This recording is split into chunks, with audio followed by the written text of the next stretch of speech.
I'm quite fond of Nolan's Inception.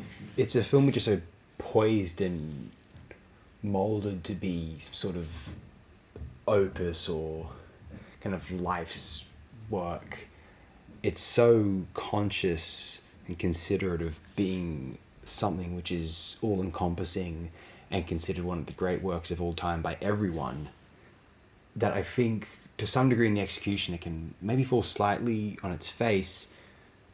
I think it was often attacked by, well, I think there was initially a college humor video, but then afterward South Park was well known for attacking the film, and South Park wasn't that clever at this time, mind you, but all the same, I think the point was kind of cogent, that Inception emphasized how serious everything was that was happening within it, and that's possibly because it had a certain belief that the average audience wouldn't understand what is going on, which was kind of true given my listening to people talk about Inception upon the time of its release. A lot of people willingly admitted that the film went over their head, not even necessarily criticizing the film for that, just claiming it wasn't for them.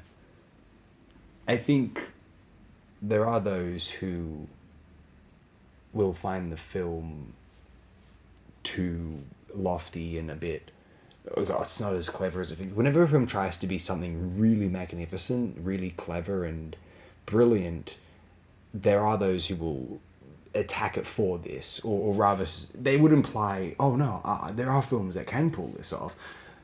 They all came out before I reached a certain age in life, but no, those films can exist, it's just Inception isn't that film. I mean, that might be true. I'd be interested to hear what their examples are. Usually you find it's like 5 films in cinema history that is like the good examples, and it's just like, what do you do with that, you know what I mean? I think as 2.5 hours of solid action entertainment, it's hard to fault Inception as something which is one of the most thought-provoking and riveting, intellectually stimulating science fiction films of all time.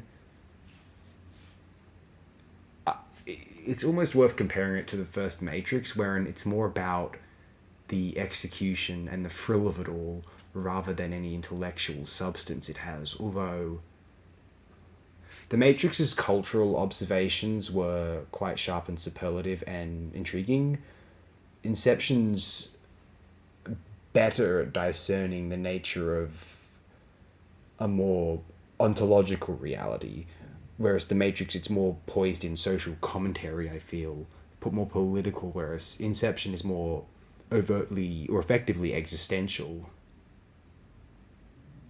I've heard it commented upon that in the context of the Matrix, it seemed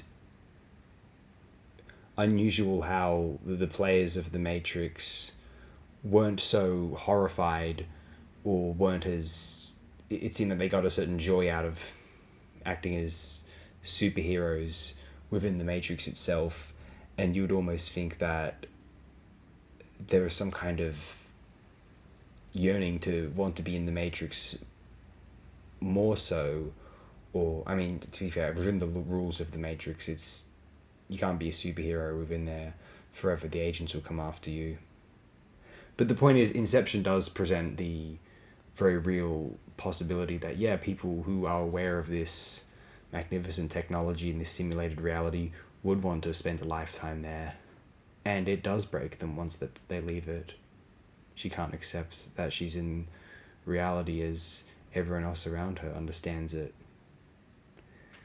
In any case, I think we'll close it here. For my thoughts, that is. We're going to read out this K-Punk blog post. It's quite brief. From September 2010. A proliferation of virtual catatonic bodies, or why Inception is not Escher-esque. On the surface, Christopher Nolan's Inception seems to be a very Escher-esque film. At one point, one of the characters, Arthur, instructs another by using the example of the Penrose stairs, which have the same impossible structure as Escher's famous ascending and descending. Inception has many merits, but ultimately it isn't actually very Escher-esque. In his Gödel, Escher, Bach, Douglas Hofstadter argues that the defining characteristic of most of Escher's signature images is the strange loop or tangled hierarchy. This is where a distinct hierarchy of levels is set up, only to be disrupted, as in ascending and descending. We appear to go up and down levels, but eventually find ourselves back at the same point. In Inception, the different levels are constituted by dreams, which, in the reality of the film, can be invaded by spies trying to raid the subject's mind for business secrets. Blogger Carl Neville argues that each of these dream levels corresponds with a different film genre. Level 1 dream is basically the Bourne Identity. Rainy, grey, urban. Level 2 is The Matrix. Zero-gravity fistfights in a modernist hotel. Level 3, depressingly, turns out to be a 70s Bond film. In the ordinary phenomenon of the dream within dream, we appear to wake up but in fact are still dreaming. It is worth noting here that this structure is somewhat stranger than its description makes it appear, in that it is the first dream that retrospectively becomes the dream embedded within the second dream. These dreams within dreams are a question of narrative sequence. One dream succeeds another, but then produces the narrative illusion of a different ontological level. This is analogous with the logic of what media theorists call retcon, or retroactive continuity. Continuity is achieved by retroactively changing the status of what was previously taken for reality.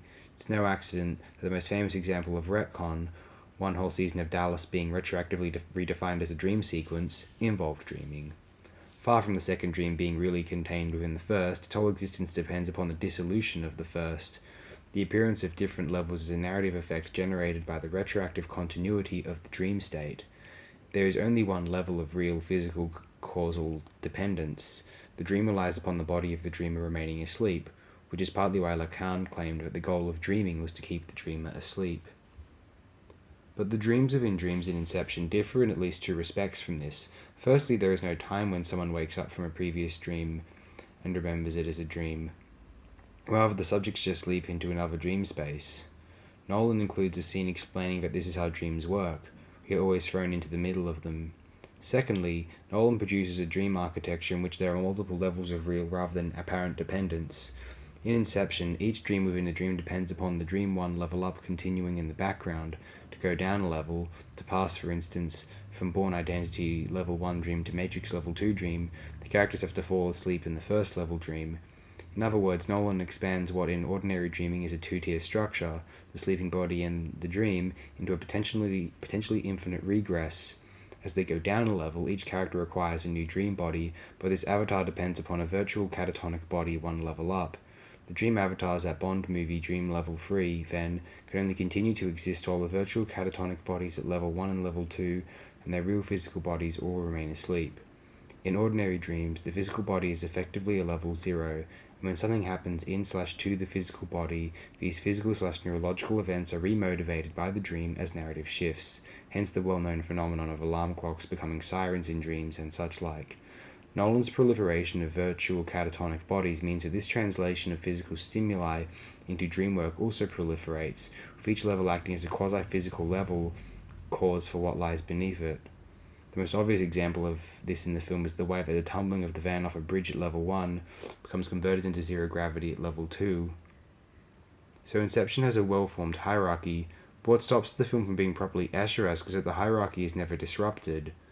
By contrast with David Cronenberg's films Videodrome and Existence, in which ostensibly embedded realities start to affect ontologically superior, higher levels, the different reality levels in Inception remain securely delimited. Causality only runs one way, downward from the higher to the lower levels. No doubt it is the linear demands of the action film that militate against the eerie impasses and uncanny topographies of the strange loop.